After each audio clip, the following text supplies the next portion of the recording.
Yo, yo, yo, welcome back to the Modern Creative Podcast. Today I got my boy Brandon Laubhan. He's a filmmaker based out of Las Vegas, Nevada, and he is co-owner of Heartfelt Productions along with his dad. Brandon, how are you doing, man? It's good to have you back on the show. Oh, doing great. I mean, we did this, I think, a couple years ago at your place, and I was blown away by your setup now. And it's so cool to see, to create these relationships and just to dive in with another, like you would say, Potter on this episode today. Yeah, man, and I know I said welcome back to the show, but I mean, yeah, you're referencing the old podcast we have, but this is the first time on this specific show, man. And dude, I've been seeing your growth since the last time I connected with you. I mean, we've been following each other for at least a couple years, I want to say, if Oh, not yeah. probably more. And dude, just seeing your growth and your business just thrive in the Vegas scene is insane, man. I really appreciate and I really look up to you guys for as far as like what is it that you guys are doing out there, man. Thank you, Alberto. Really, really appreciate it. And as a creative, as a business owner, when you get into it, it's such a unique business. And a lot of people don't realize like your personality, having the gear. Gear doesn't matter, but to a certain extent. And like people ask me, like, how do you guys stay so busy? It's not about the gear, it's not about the equipment, but it's about the relationships you do with the people you provide the value to, and people see it. I love that you're going straight at it, man. So for that one creative out there right now, like, well, how do I get those relationships? How do I get my foot in the door? How do I meet these people? How do I shake hands, kiss babies, all that good stuff? What is it that you do to get those, get yourself in this position? Honestly, like I think over the years, like since the last time I was on your show, we built a solid group, a solid relationship base with a lot of organizations. Like first starting out as a filmmaker, this is what we did. We went to different charities and different organizations that were within the community and said, hey, how can I provide value? I'm still learning, but do you want any content that you need for your brand, for the community? And from that, we worked with Make-A-Wish, and we still do to this day. And that back then, we were doing it for free for 2 years, just helping out that organization. And from that, have seen these relationships blossom from, working with Make-A-Wish to Spread the Word to, we just filmed for Spread the Word. But from one organization, if you provide a great, product, the relationships you build, continues to grow to other organizations, other platforms, and just word of mouth and people seeing you on social. So Yeah, and you did the slow burn, what I like to say, where you are planting those seeds, planting those relationships. Hey, I am here. I do X, Y, and Z. I could provide this for you on the house, and then in the future, if you guys want some more stuff, we could discuss rates and whatnot. So I love that you thought ahead, you thought the long game, rather than because it's super easy to be like, well, dude, I know my worth. My camera's worth X $1,000 of freaking whatever, and I don't want to do it for free. And you're like, no, man. Like, granted, I do have thousands of dollars worth of equipment, but I know this relationship is going to take me further. exactly. And I think a lot of creatives too, like, being in this position, I've been able to, you know, mentor kind of like younger filmmakers coming up over the last couple years. And, they go in and they think it's all about the gear. Like one of my friends, like, hey, I just bought the FX6. And I'm like, you've been in this industry for like a couple of weeks. And he's like, I'm going to get so many jobs. This equipment's going to propel my, game. And it's like, he comes up to me, he's like, bro, I haven't gotten any jobs. I think I have to sell it back. And it's not about the gear. And this, like this industry, it's pretty crazy. Yeah, I mean, especially like in San Diego, in Vegas, because it's a different industry to be in. You're helping other people, you're building other people's brands, and it's a specific niche and a specific person that you're looking forward to help, I feel like. Yeah, yeah. And going back to that kid with the $6,000 investment of the FX6, like I've been filming for 10 years and I'm like, I don't even know if I'm still ready for a beast like that. I mean, I'm pretty Right? sure I am, but it's like at the same time, it goes to show like I'm making it work with my two mirrorless cameras that I have. Worst Yes. case, I could always rent out another camera if I need to, which I've done in the past. So it's like, again, it's not all about the gear. Of course, it does matter to an extent, but at the same time, those relationships is what's going to propel you further and further. Right. Alberto, here's a question. Has a client ever asked you and say, hey, what kind of gear do you use? Um, If we're discussing a production company that knows exactly what they're looking for, sure. yep, But for the like, if I'm talking to a specific client, let's say if you're a realtor or some sort of broker or whatever, they're not asking that. exactly. So So true. it's because like for the most part, people are seeing content in 720p on Instagram. They're not. I don't even know if it uploads 1080 files. So it's like it's not the end of the world as far as quality goes.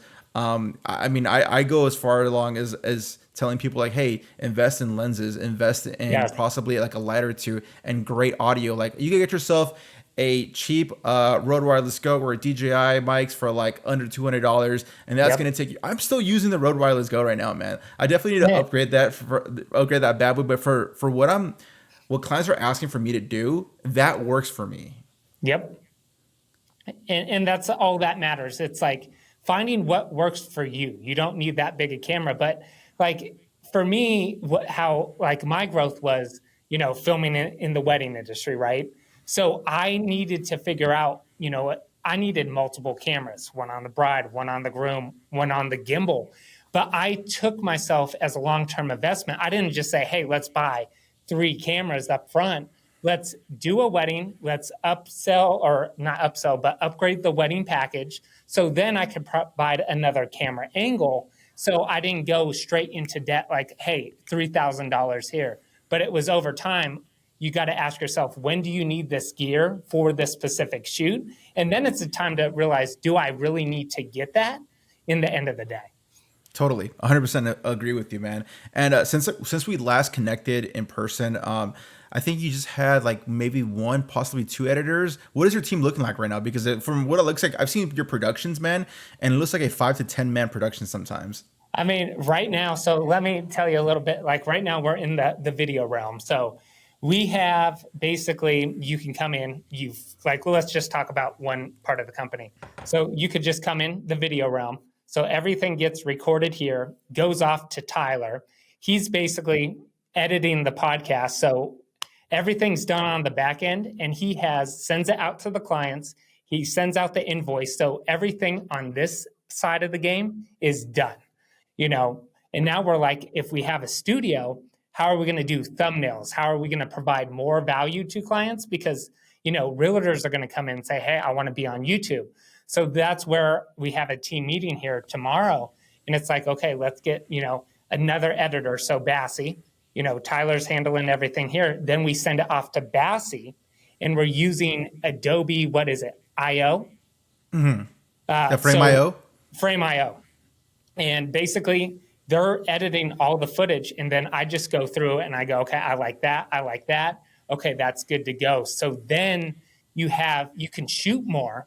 You have 2 guys behind you where Tyler's getting all the details, Bassy's making all the edits, and then I could just come in, okay, looks good, systems are great, and that's what we've been doing with Make-A-Wish, a couple other of the bigger corporations we're working with, because corporations, it's not like they go slower, but they want to make sure their brand's on point. They want to make sure it's good at the top. So when you have a editor where they can just say, here's the team, they really like that, and it really feeds into their business. So right now, about 2 editors on that end. And then, for our bigger production shoots, so the wedding industry, we have basically, I have 3 guys that I can call in, just like you, where you could they know your systems, they know how to film, and then we can just, okay, create the systems around that. So do you want me to talk about one of the biggest films we got to film this year? Please, please. Okay, because it basically brings back the team aspect. So for this film, it was a huge Persian wedding, and Those are we like had insane too. They're like multiple days and okay. So let's get into that. It was 4 days, Alberto. 4 days. The first day was at the house. The second day was at the Palms nightclub, and the third day was at Caesars. And we were discussing to the client, and we're like, okay, this is what you need. And it was basically a Bollywood film. So I went to the client, and this is important when you're talking to who you're working with. If we're going to need multiple shooters, multiple people on this job. So we hired a specific drone guy. We had 3 other videographers getting, a shot of the camel coming down, getting a shot of, the bride on the pillar. So everything was covered. But to do a huge production, you needed a huge team. And those are the core group of guys now, where we have built this community where we have 5 people that we can always count on for different shoots. And it really makes it easier. And then when somebody else gets a job, it's like, hey, Brandon, I can't make it. Does your team want to handle it? So we're starting to build something bigger within itself. And I think that's something that a lot of creatives don't do in the beginning. It's all about, hey, I got this, I got this. But if you could just network with people that have jobs, especially here in Las Vegas, it's a game changer, and just say, okay, here you go. Yeah, I totally agree because like I am a firm believer of increasing your network, whether they're videographers, photographers, whatever space you're in. Don't see them as competition, see them as Yep. colleagues, because you never know when they need you and you never know when you might need them. And I am always in positions where I'm always contracting other creatives in my area because I'm still a one man band. I don't have a huge Yeah. production team, but like I know my go to people who to hit up for specific jobs and specific roles. 100%. And I think, if you are a starting filmmaker, kind of grow with that core group. Like, don't think short term, think long term relationship. So you're building that community. And that's something we have done here. And I've seen other creatives in the industry where they don't go that route.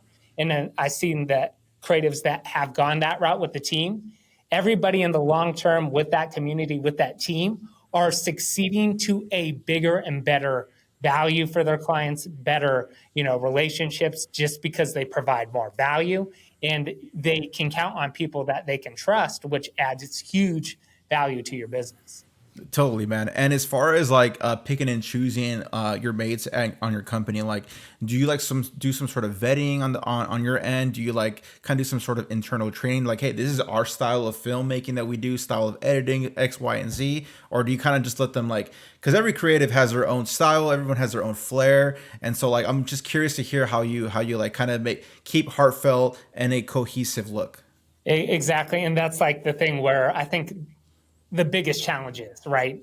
Because like as a creative, as a filmmaker, we can film all day, but you got to tell the story in the back end with, your company, the brand you're telling. And I've had to take a step back multiple times and say, I'm teaching different editors, I'm doing this, but it wasn't the quality that our company stands for. And I had to go through and said, here's, a couple VAs. Hey, this is the quality, vetting a couple editors. And it's like, can you do this? And over the time, it's like a couple stay, but a couple go, because it's all about the quality. If it's not telling a story and it's not representing the brand well, it's going to come back right on you, right on the name of your company. And you're the And face of it. exactly. And that's where I've had to step back. It's like, we don't want to grow too much, but we just want to create those relationships. And to a point now where it's like, we're growing, but I'm like, people want, hey, can you film for me? Can you do the project? And it's because it's your own style, it's your own craft. But, so you can only train somebody so much on that, but everybody has their own unique brain when you edit. Like if we shot something today, our films would be completely different at the end of the day, with like interviews, with B-rolls, if we were filming a spec ad. And I think that's the hardest part to let go as a business owner, as a creative. Yeah, and that's the beauty of this of our role, a field of work, because anything could be interpreted to your liking, to the way you view things in life and how you see this specific story in your head. So no, dude, I totally get it. It's definitely a process, and it's something I'm still going through as far as like trying to teach the editors that I'm working with, like, hey, this is the style that I'm kind of going for, kind of thing. And I'm pretty horrible at like translating my vision in words, so Yep. I find that very difficult to do. Me too. I'm more of a visual learner, man. Like I like to. I'm a YouTube University kind of guy. Like Yes. today, I was learning how to descale my curing because I needed to, and I went on YouTube to see how it's done properly. Right. So maybe it's something that I could probably do, is like probably loom myself in my style of editing and whatnot, so they could see and understand what I'm saying. Besides seeing a freaking Bible of text from me telling them, hey, these are the instructions. Good luck, kind of thing. Oh yeah, and I think too, like I've gotten to the point, and I know you are at that point, Alberto, where I could show up on set and I already can see the edit in my head where I'm like, here's another problem. When we can go out, we can shoot a film, a recap video, or something for a client. We know there's a mistake in the audio there, or we can add the B-roll here. Have you gotten to that point where you're like, I can edit this in like a couple hours, but if I send it out to download, to re-upload, to edit, I've had this happen where it's like, I could have got it done in like half a day, 4 to 6 hours, but I sent it out and it's like 3 weeks. And it's just like, you can't comprehend. That literally happened to me a couple days ago. Yeah. I spoke to an editor. I'm like, hey, I'm going to upload this footage to you. I don't know if I have just shitty Wi-Fi that I need to upgrade. And to like, my upload speed is so slow. Like it takes sometimes 48 hours to upload, I don't know, let's say 50 gigabytes of video. And Right. like, by the time it's like, I did the math in my head and I was like, you know what, man, like I'm wasting my time trying to upload these files that it keeps failing on me. I could just get this shit done right there and now. And I did. It took me like a couple hours, just like the story that you said exactly happened. Yeah. And that's sometimes where I'm like, and then too, when you hire an editor, it's expensive. Like, and you're just like, do I want to spend like $300-400 for this one edit, or is your time worth that? And it all depends on each and every project, but Right. how many gigs you have coming and stuff like that. But Yeah, so that I feel like I'm right there as far like I don't mind letting go, but I'm just thinking logistically. It's like, man, like it's gonna take me, let's say, a day to upload the footage, for them to download it, do their thing, and then I have to go through the revision, send it back. Therefore, that's like a week right there, So that could have been done within 3 days rather than 7 days, let's say. Exactly. And I feel like every creative, like we all come to this point, right? And, one of my mentors, like, I think Vegas has, like, when you really think about it, this core group of, I would say, some of the best creatives in like the industry. And I know, Sean Cannell with Think Media. He has I was just going to ask you about him right now. He has over 2 million subs. And when I first met you, he was, doing these community meetups, right? He was building his team. And you were just like looking at what he was doing. And his vision, I think, was to help 10,000 creative entrepreneurs get to a full-time job. And there's like an uprising here in Vegas trickling down, I feel like, from Think Media, who they're doing. And then it's like spreading out. So you have like, from Sean Cannell, you have Omar El Takori, who is just blowing up on Instagram. He started his own podcast and he's taken it to another level. Then you have Justin Barry, who's the lead producer on Ryan Pineda's media team. And you just keep looking down at like that inner circle, and they're like, how would I say it? Just creating winners with high quality content with great value in the entrepreneur space. And I think something like that in Vegas that's going on, but it's because of that community that they built. I love that, man. And speaking of Sean Cannell, yeah, I did see you in a PJ with him. I was like, bro, what? Like, I gave you the wow look, but I was like, man, I'm gonna save it for the podcast because I want to ask a little bit more about that. How did you get your foot in the door as far as like working with an individual like him? And for those that don't know, Sean Cannell, he's a YouTuber. He's been in the game for, I want to say 15 years now. I remember watching him like 10 years ago, trying to how to start a YouTube channel, how to do content, pieces of tech and pieces of gear and whatnot. So I'm curious to know, like, did you guys meet in those like meets that he would do? So basically when I moved back to Vegas, I graduated playing college baseball. Didn't know anything about camera. Went to church. One kid handed me a camera and I go, oh, this is cool. So I'm on, like you said, YouTube University. And I'm looking like, how can I make better videos? How can I dial in camera settings? And guess who pops up? Sean Cannell. So I'm watching for like a couple weeks. And then he's like, oh, I live here in Las Vegas and I'm having a meetup. And I go, no way. So I went to that meetup.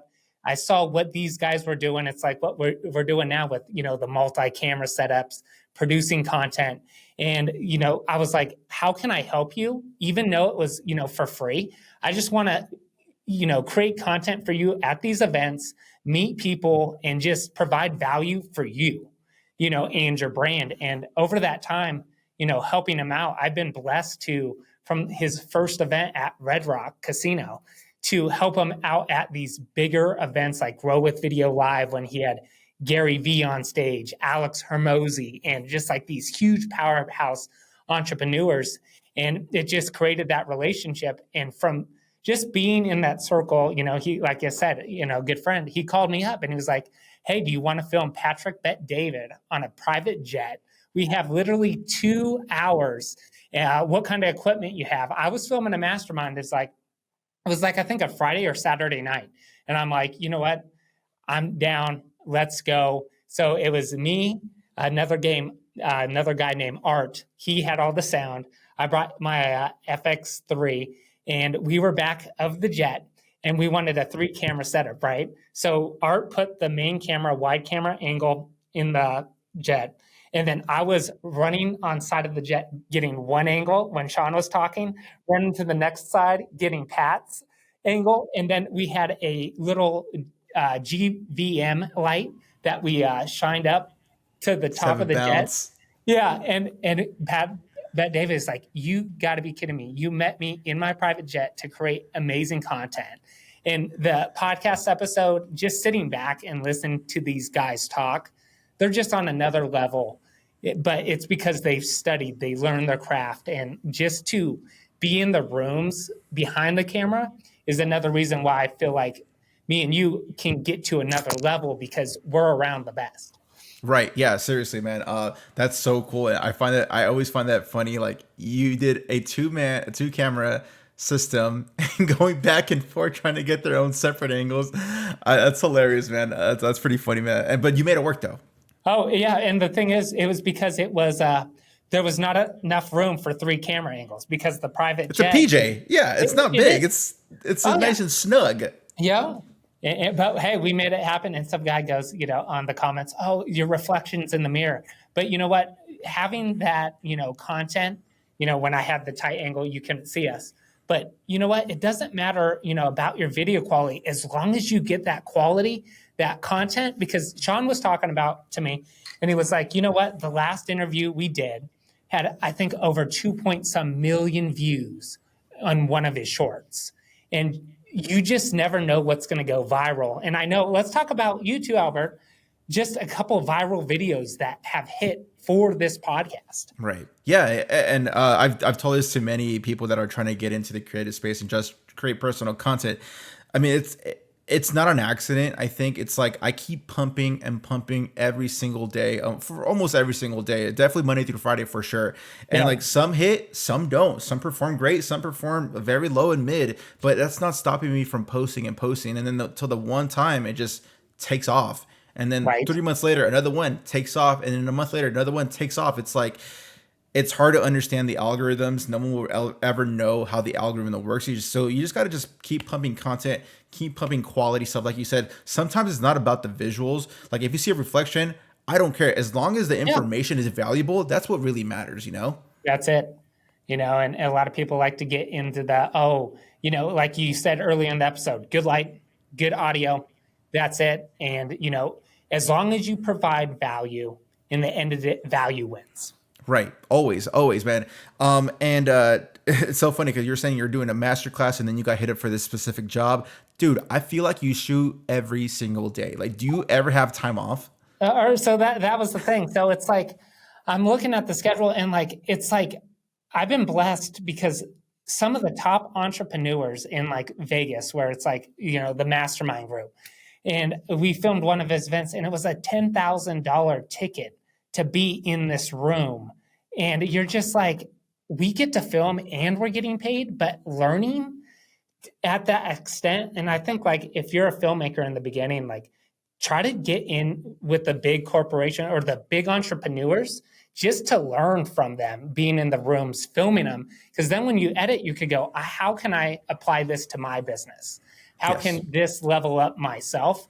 And I think just being in the rooms with those top quality entrepreneurs, business owners has really changed my mindset to take it to another level. Because I walk in here today, it's like with Jody, he's like, what are you doing to get better? How are you going to get to that next level? Because we're always trying to get, how would you say it? Always trying, we're satisfied, but we want to just continue to plug away. Yeah. Yeah. Because like I have a couple of keynote speakers that I film quite often, and it's like, I'm learning on the job while getting paid. And it's like, and Yeah. I'm also soaking up their knowledge because they're spitting some great gems to their audience. And I'm technically part of the audience since I'm in the production side. So I'm Yeah. also listening. And even when I'm editing, I'm recapping what's being said. I'm like, dude, like that made sense. And I always think about like, how can I apply this to my own business? Even though if it's a Yep. separate total business, but business is business at the end of the day. It doesn't really It matter. is. Yeah, 100%. And I think so. Another thing, let's say, how do we stay so busy? So I'm like looking at this, like I think let's, for a little context, I think our company this year, we did 35 weddings out here. And just on that, that's a wedding industry that you don't have to do anything else. And then my dad was saying we filmed for over 27 corporations this year. If that was branding videos, if that was for gala, if that was, micro content, recap videos. And then, on the side too, like with the luxury real estate that we're filming, with Jody, and we're creating his YouTube channel now. And I'm looking back and I'm like, okay, how can we build those systems around what we're doing, but still creating, because as a creative, people are just like coming up to me like, hey, we just want you to do it. But maybe for brand deals, like when I'm at that level, where I'm like, okay, here's a 20 or $30,000 video project, then it's like, okay, I will handle everything for you. So, we're in that stage right now in 2024 where, we're getting a couple more commercial projects where you're like, okay, they want actors, they want talent. I've just sent out a storyboard where they go, here's a 1 minute video for this, area. Can you create it? And when you have a bigger budget, then you could be more creative, because the other, projects, they're amazing, but you got to consider, that burnout too as a creative. Like people don't realize you're shooting, you're editing, you're on the calls, writing contracts, doing Zoom calls like every day. It doesn't stop. You get texts, and it's just like being like growing this company. I've looked back and I'm like, being the creative, like I don't have as much time to edit, or you kind of go, this is why I run and work out so much, because I kind of lose that energy where I'm like, how am I going to edit this? I no creative flow, you know? Right. So Yeah. some of, And you're also posting consistently like on your personal stuff. oh yeah, You're also doing a ton of personal content, personal reels where you're like spitting gems as well. right. And I think, for me, it's always like, I've always want to be humble, and I always want to give back to other people, giving them the opportunities. Like just to, we have a long way to go, but just for me, I find reward when I can give a camera to another filmmaker that is just starting out and say, you want to come learn, you want to shoot with us. And, I've been very grateful. Like this year, one kid came up to me, it was last year at a conference, and he goes, you know what, I would love to learn from you. And I was like, come on out. He got let go that same day we meant to go shoot. And I was like, hey, do you want to just film all the weddings from here on out? And he filmed, about 25 weddings for us. He started his own wedding business. He did 4 individual weddings this year. And, and, Nice. and that's what it is all about. That's awesome, man. And speaking of weddings, man, because I know you do commercial, you do personal branding, conferences, all that good stuff, but you also have heartful weddings as well. Oh, yeah. Tell me a little bit more about that. Like how is it? How are you able to balance both two different, complete different niches, but you're still making it work? Right. And I think when I look back into like the creative journey, and just in the beginning, right, it was film everything, learn from everything. So I was finding myself in these rooms where it's like, I went to wedding conventions and I would just walk down there and, hey, you want to help me second shoot? Or I went to a conference, hey, you want to help me second shoot? So all these different spaces and niches where I got into has allowed me to go, weddings is a whole different level. Like if you can film a wedding, you can film anything. And I think if I was a filmmaker, like we were discussing, if you can start in the wedding space, but you have to learn your craft before you get into that space. I've seen a couple of filmmakers, hey, the money's great in weddings, but they don't know how to do audio. They don't know how to do ISO, composition, and then they may film 1 to 2 weddings, and then it's like they're out because they didn't know the skills to propel them in the industry, because you're creating about a 6 to 8 minute wedding film. And you got to tell the story. You got to get the composition. You got to learn the vows, lighting. And there's so much that goes into a wedding, your details, your prep. What is the timeline? Managing personalities. Because me, you, and a photographer, Alberto, we're the lifeline of the couple. Wherever the couple goes, we're there. So Yeah. Yeah, and then and at the same time you're hoping that the coordinator you're working with is legit and has great communication skills and sends you the itinerary on time. Oh yeah, and that's another thing where it's like, having a great wedding coordinator changes the whole game into a wedding, because you got to stick to those timelines. How long do you have for the portrait session?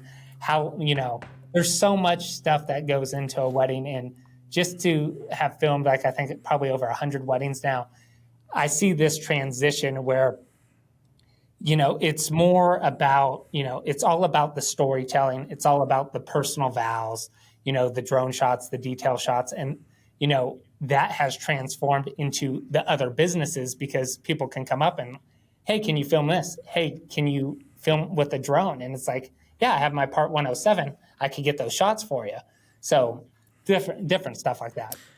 One thing I saw from you, I think over the summer, I believe you did some work for, was it the major leagues, like in your area? Or, oh yeah, yep. Tell me a little bit more about that. Oh yeah, so we filmed for the Las Vegas A's. They're coming here, or Oakland. They're coming here. So every year they have, let's go back. So do you know our team produced the highlight video recap for the Las Vegas Aviators for the AAA team here in Las Vegas? I do remember that. And that's how I got familiar with your content, because you're a big baseball guy. And so some of your stories were like, how to anticipate the game because you've played it yourself. So that's where you're able to capture those key moments. Right. And that's when we, had an interview with them. They were like, oh, you play baseball, so you understand. So this year for the hype video, we went out. It was me, Nick, my dad, and it was actually at Nellis Air Force Base. And they gave us a F-16 fighter jet and a whole crew of airmen, on the base that we could film. So it was like Top Gun. We had the glasses going. We had the mascots out there. We had the whole crew walking the airstrip. And then on the Players production, we do, it's called Media Day. So they get all 30 or 40 players in. We create a set and, have lights. We have different colors, and then put it in slow motion where we can create an epic hype video for the players or the scoreboard, and then edit it all together, Geez. And then from there, you got your foot in the door with the majors? Oh yeah. So from there, Gary was like, hey, the Las Vegas A's are coming, or Oakland A's are coming for big league weekend.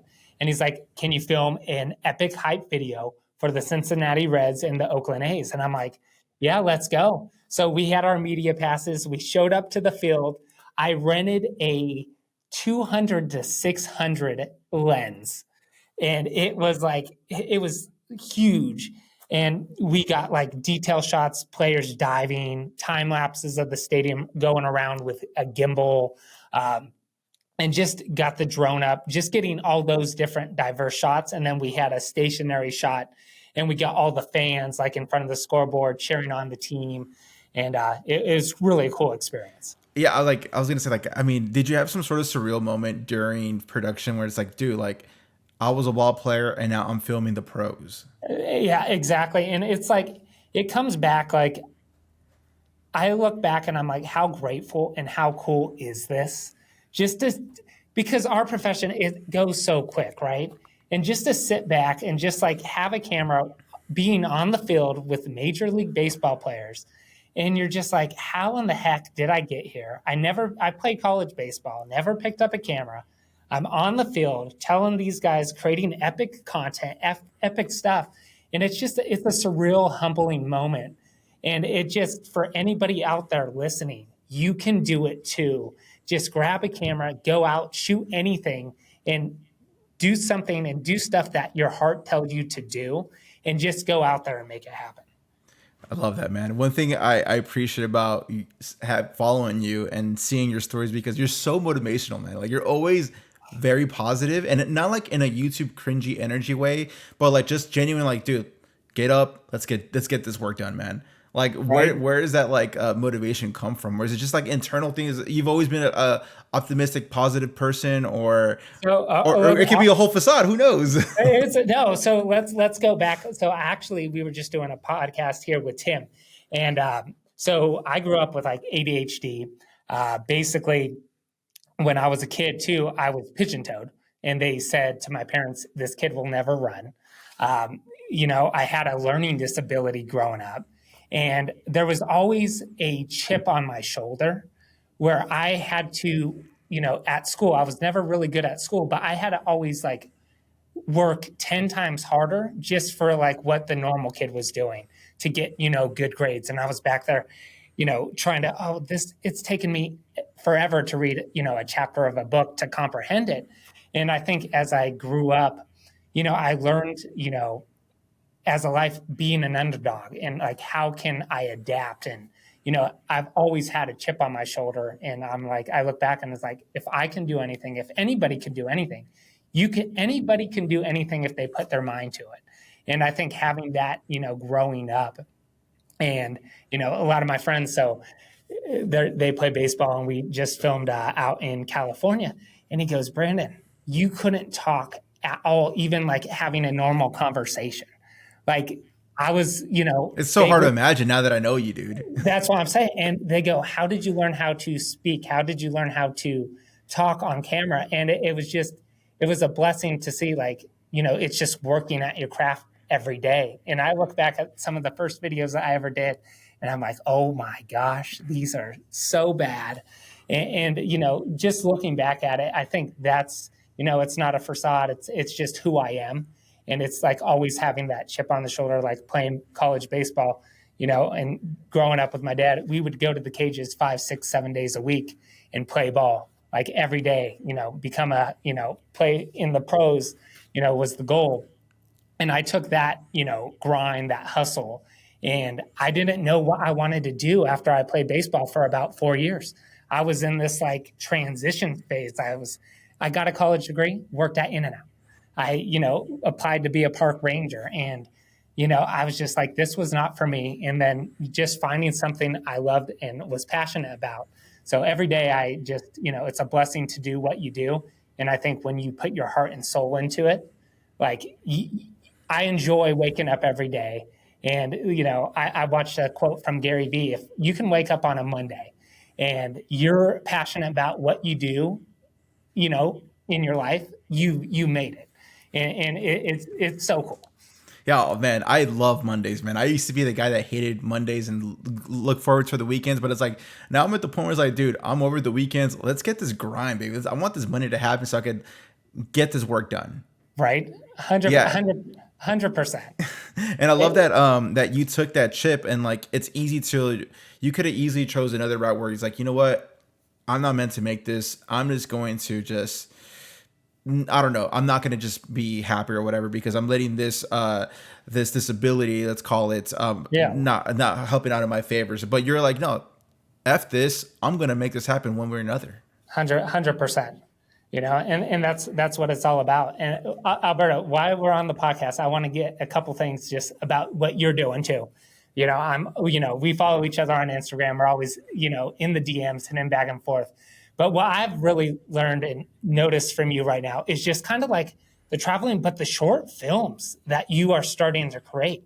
Like you're traveling, you're producing these short films. Like, tell me a little bit about that, because that's something I want to get into, and I want to learn that from you. Like, you're always traveling. I think you just went to Italy, and just like, let's hear about that.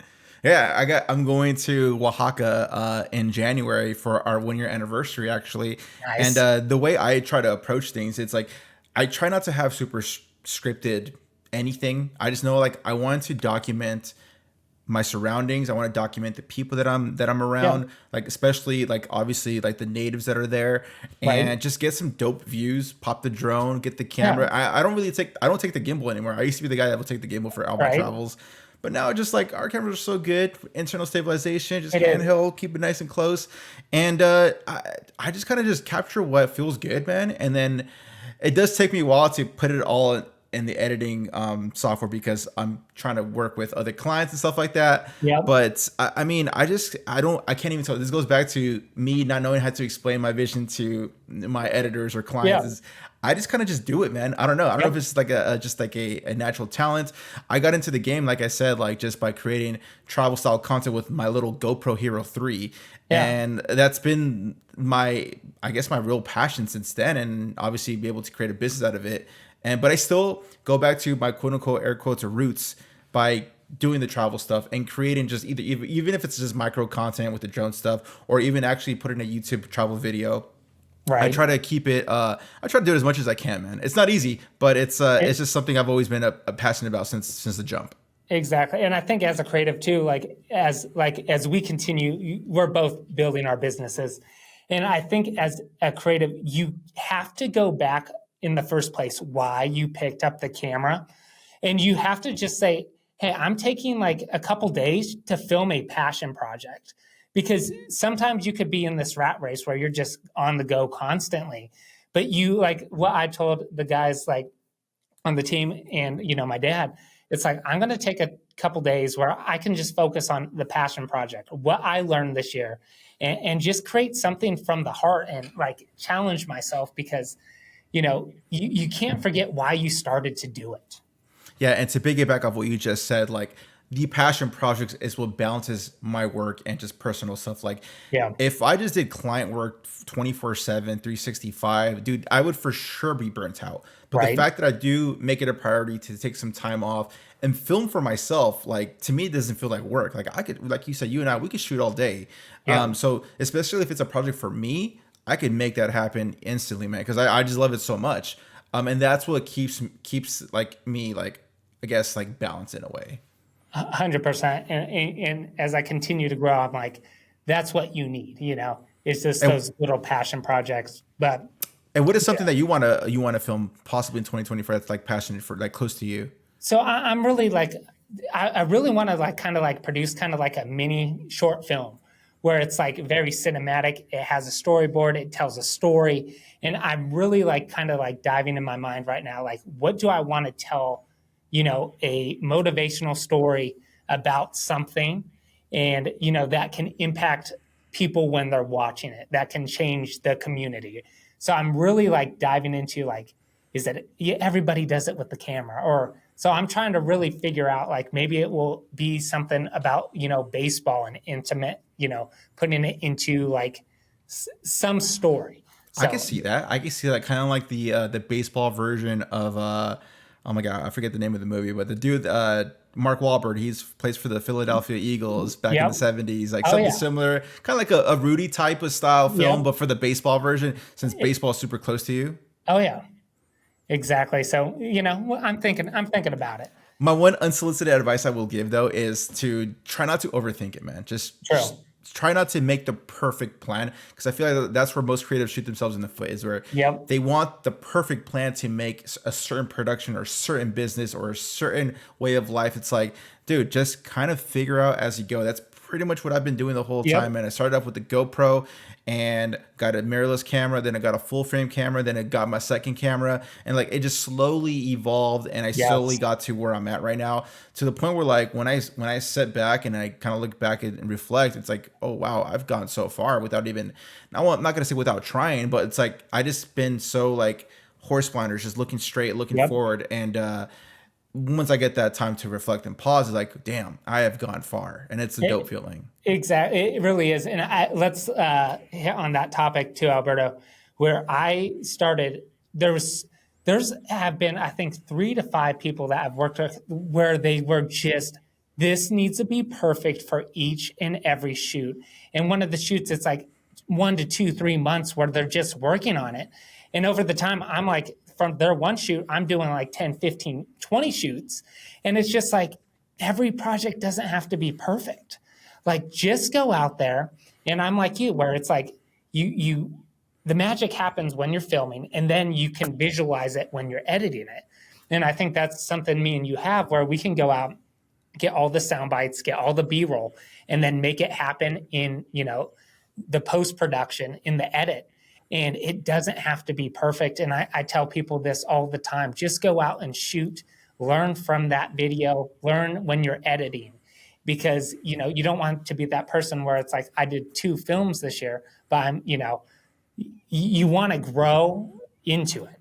Yeah. Yeah. And especially like in the filmmaking world, like it's literally a problem solving game. Like it's even if you have the perfect schedule, the perfect itinerary, all the gears checked, like things always happen. Things never go accordingly. It's something I like to tell the people that I work with, like, hey, just be aware. Life happens, things do happen. Yep. So, but we're gonna figure it out though. Like I always make them reassure them it's gonna be good. And with filmmaking, like things always happen. Yeah. Audio messes up, or the framing, the weather sucks, or something Yep. always happens. But you just got to figure it out, and that's I think that's what I love about filmmaking is because you're constantly problem solving. You are. You definitely are. Like today, we had a production shoot. We're filming for a gala, and it was early today, and we had 3 cameras, and we had the Zoom recorder. We're using a shotgun mic, and we're figuring out how could we, basically plug that in camera and solve that problem. So in post, we wouldn't have to sync it. Sync. Mm-hmm. Yeah, exactly. And it's just like always figuring out each shoot is unique to itself. And we're the ones that are the problem solvers that have to solve every problem on each shoot when it comes to where do we want the talent to stand? How is the audio going to sound better in this room or in this room? But not overthinking it, just going out, because I got this DM the other day and he's like, when I film, I always feel rushed. And I was like, because when you're filming, you only have a certain hour to capture the moment. You're always on the go. You're always going to feel rushed because, like, if it's a wedding, you have a time. If it's a corporate event, there's always something going on where you might only have 15 seconds. You might only have 3 minutes to capture it, but adapting to that. Yeah, you should let that person who sent you a DM, hey, it's part of the game because filmmaking, you have 0 time. Yes. It's just part of the game, man. And as we're getting close to wrapping up, man. So what do you look forward to 2024? Honestly, 2024 is to just continue to build the team, build this community out here in Las Vegas. And I really want to build a, incredible filmmaking community where we can just all get together. We can, shoot. We can go out, collab. Like me and Oziel were talking about this. Like, wouldn't it be cool? Like, people come to Vegas. We go out and, hey, let's shoot for like a day. Everybody's together. We're just having fun. And I think that's something more of this creative industry needs, is that community of everybody just doing what they love, building the community, and then helping other people in the journey along the way. And that's one thing, I'm looking forward to, building just a bigger community. And dude, you should definitely make that happen. I'm only a 45-minute flight away from you guys. Give me a heads up and I'll make it out there. Oh yeah. That would be awesome. I'll let you know, Alberto, for sure. And as far as business goes, I mean, obviously you're still building a team, but like, are there like certain clients or certain projects you guys want to tackle? I know you did mention you do want to do a short film for yourself, but as far as like the business goes. So on the business side, so we got, like I said, the video realm. So we're going to, I know a lot of good entrepreneurs, business owners. So we're basically setting up this studio right now where people could come in. We're building more relationships and they can have their podcast done. And then I'm thinking about ways to, okay, let's do landing pages. Let's get the thumbnails going. So this system runs within itself. And then, on the shooting side, it's like, we're doing the wedding industry still. I think we've got a lot booked up for next year. But I really want, I just want to, just continue to provide a great experience for people that work with us. And, in the end of the game, like that's all that matters, and make a difference in this community. So, and then, oh yeah. And one other thing too, I kind of want to do like that YouTube where it's kind of like, where it's like that brand deals where you can go out and, you start, like, people say, oh, you should start a YouTube channel. So I'm starting to think maybe it is time to go that way too. But you do have a YouTube channel where you were fairly active in the beginning of the year. Oh yeah. So it's like always like in the beginning of the year where you're like, okay, but building a bigger and better system where it's like, okay, we can shoot, because I think YouTube is a system that, or a business that you can system, how would you say it? Make it a Sustain self. system, right? Because Yeah. it's like you could film a video, you can have somebody edit the thumbnail, and then you could have somebody shoot the B-roll, and somebody can edit to your style, and then just look it over in Adobe IO, Yeah, or for sure. IO. Yeah. Yeah. Like for like my YouTube channel, like my biggest hurdle right now is creating a good thumbnail and title, and that to me is like the most important part of a YouTube, is getting people to click on the actual video itself, where that's like a whole separate creative world where obviously you and I are creatives, but it's like I feel like I got bigger fish to fry, where I could like have streamline that for someone else to take care of. But it's something I'm thinking about, like possibly contracting someone to focus on thumbnails, focus on titles and keywords and all that good stuff, because all that counts, man. It's not just the great visuals, not that just the great content and great audio. If you can't make people click it, then it's kind of pointless. 100%. And like being in like that Sean Cannell group, like to see him like on the backside of everything, he has over 2 million subs, and just see, like I go to church with the team and everything, and you're just like, they systemized that process, and it's just a well-oiled machine, and you're just like, it can be done. And I think, definitely, for the future, looking ahead and doing something like that. Definitely, man. And I know I've asked you this in the previous podcast, on the old podcast, but again, for those that are listening, don't know who you are, you do work with your dad. How is it working with your dad, and how's that relationship? Oh yeah, it's amazing working with my dad. My dad was a real estate agent for 37 years, and he never picked up a camera, believe it or not. And people think when we work together, oh, John, how long you been doing this with your son? You've been filming for 20, 30 years. And he goes, no, basically I retired and I'm just helping out my son. And he comes out, he has learned so much in the last year and a half. He knows exposure. He knows shutter speed. He can pick up a camera, do audio. And it's just really cool to be there, because he's 70 years old. And he does not look 70 though. He looks good for his age. Oh yeah. And he's, he just has a blast. And I don't know if he wrote a book about marriage, change within, great marriages start within. And just when I was like, hey, I'm filming wedding, he already had this unique passion with the couples. And, we do butt heads. It's not always sunshine and rainbows over here. He's the old school mentality. I'm that millennial, very quick mentality. And in the beginning, it was like, we are butting heads. How do we shoot? How do we work together? But over the year, let me tell you this, Alberto, when, we have that incredible relationship, but he has helped me so much on the back end with the contracts, with the bookkeeping, with the emails now. And, if a client calls, he'll, text them, hey, here we go. So he's doing all those systems too. I get involved a lot too, but just which is extremely important in the business side. Oh, it is. Yes, exactly. So 100% he is. And, he's, 70 years old. And I told him he never been on a cruise. He's never traveled. And I told my dad, I'm like, because, we like to travel, me and you. And I'm like, you got to go on a cruise. So we went on our first cruise this year with the family, went to the Caribbean, and he just really enjoyed it. So it's just a blessing. It's a blessing.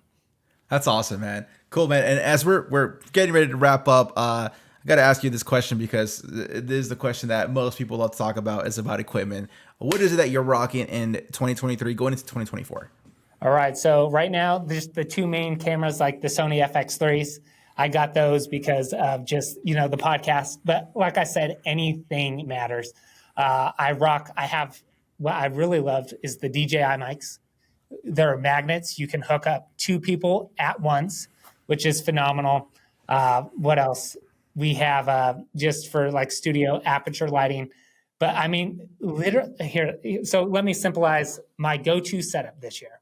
So I fell in love with the setup, the Sony FX3 or the Sony A7S III with the DJI mic. So you can mic up two people. It's great for micro content. It's amazing. And then the best lens I've ever owned is the 35 to 150 Tamron 2.0.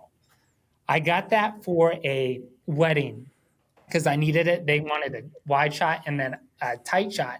And it just the bokeh, the quality on this thing is phenomenal. It's not wide enough, but for micro content, that's the setup I'm going to be rocking for And 2024. and Tamron makes amazing lenses, like a 35 to 1 over. That's like such an extreme number and such a crazy focal length on one lens for 2.0 as well. That's why I Oh yeah, appreciate Tamron. I'm using the Tamron 17 and 28 right now as we speak. yep. And for those that don't know, Sony does own Tamron, so therefore that's why Tamron communicates really well with the Sony cameras as far as autofocus. So just little fun fact right there. Oh, I never knew that. Everybody was like, always, how's Tamron glass? And I'm like, it's great. They're like, how's the autofocus? I didn't know that because it's just so quick. And that for me, it's like, why would you spend money for the G Master? Because that's like two or three, that's a camera body, that's a couple lenses. And I've never been somebody that I'm going to drop $2,500 on a lens when if Tamron makes it, I'm a Tamron guy. Yeah. I most of my lenses are actually Tamron. But as far as drone, because you're a big drone guy. Oh yeah. So drone is the DJI Mavic 3 Cine. So I got this drone because I got here. It goes back to equipment. I had a client that said, I need you to film 35, I would say housing developments a lot around Las Okay, Vegas. so properties. Yeah, so investment. And this DJI Mavic 3 Cine or the DJI Mavic 3, the same thing, just the internal storage. It doesn't lose connection. And I think as a drone pilot, that's the biggest thing. Like when I first started flying drones, maybe on the original DJI Mavic, you would be up there, red dot, lost connection. Yep. Where is the drone? Where are you And going? your heart is like pounding crazy. Dude, those were the days. They were. But the technology on these new drones with DJI, it's just phenomenal. And it makes your life so much easier. The low light capabilities on these drones, like especially out here in Las Vegas, there's a lot of events at night. And we just shot the Las Vegas or at the Magical Forest. And there's no grain. It's just these sensors on these drones are phenomenal. And speaking of drones, though, man, sorry to interrupt, but like Vegas is extremely difficult to fly. Yeah. Like I would never even like chance it. And you having a Part 107 license definitely helps out. But how is the process as far as filming at the Strip? So literally, I don't like filming at the Strip because the process takes so long. I mean, it doesn't take so long, but there's so many. So let's, for example, the wedding, right? So to film at Caesar's Palace, we had to go through the FAA. We went on the website, dialed everything in, the insurance. We had our FAA cards coming on site. We had to literally do the AGL, above ground level, how high the drone was going to fly, where the drone coordinates were going to be. Are we going to be flying above people? So we had to do all this, send the insurance to, Caesar's, make sure Caesar's was good on that. And then listen to this, we get on site, Caesar's Palace, they go, you don't have any clearance to fly here. It's our property. After doing every single thing. So we had to go through the wedding was going to start in an hour and a half. We had to go through all our paperwork, talk to the head person at Caesars, show them we got all the clearance because the excuse was, oh, it's 5 miles because the Strip is actually within 5 miles of the airport. Exactly. So that is one of the reasons why you can't fly drones here. You Correct. have helicopters coming all over the place. You have the airplanes, and it's a very dangerous place to fly. And people don't realize that. And to get clearance, you have to go through so many steps from just the FAA to the casinos to the permits. And then when you're on site, somebody is going to be calling security. So there's just so many things. So I don't like to go out and film on the Strip, but if I do, I know how. But it's crazy. I remember when you posted a story about this guy flying at the Strip during, I believe, F1, when F1 racing was happening last month. And I was so shocked. Like I always heard that, oh, they know your positioning. People know where you're at. If you do fly it, like if you want to be sneaky, dude, the cops literally rolled up to the pilot's car and arrested him. I was like, holy crap, they don't play around out there. They don't. And like, honestly, I've had the cops, come up to me 3 to 4 or 5 times when I'm on a location because people think drones as an automatic threat. You're an automatic target. And like, I've come through, I know other pilots where it's like, hey, we're going to start wearing yellow vests out there, 107 drone pilot, and just let people know like, hey, we're doing a job going so, going ahead. And I think that's one thing I'm going to implement into 2024, especially on bigger projects. Right. I mean, and that makes total sense. And a lot of people wouldn't even blink if they see you with some sort of vest or cones or anything like that. You're going to be fine. Exactly. Well, man, Brandon, dude, it's been dope connecting with you again, man.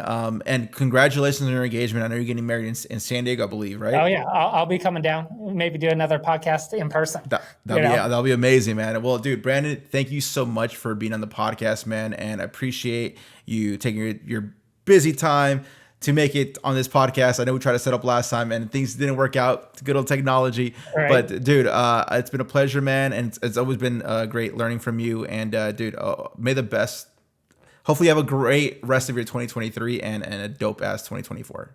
Same, Alberto, and an absolute pleasure, and just love to see what you're doing out there. Like, I follow you, big mentor of mine too, and just, keep crushing it, keep grinding. And it's just like, it's cool to see what you're doing, and you're always shooting too. I'm like, man, he's doing something today. It's super motivating. So I try, man. For those that want to connect with Brandon, I'd highly recommend it. His link will be in the description. Feel free to check his Instagram out and feel free to tap in, let him know that you came from the Potter. And yeah, man, we'll catch you guys on the next one. Peace. Sweet.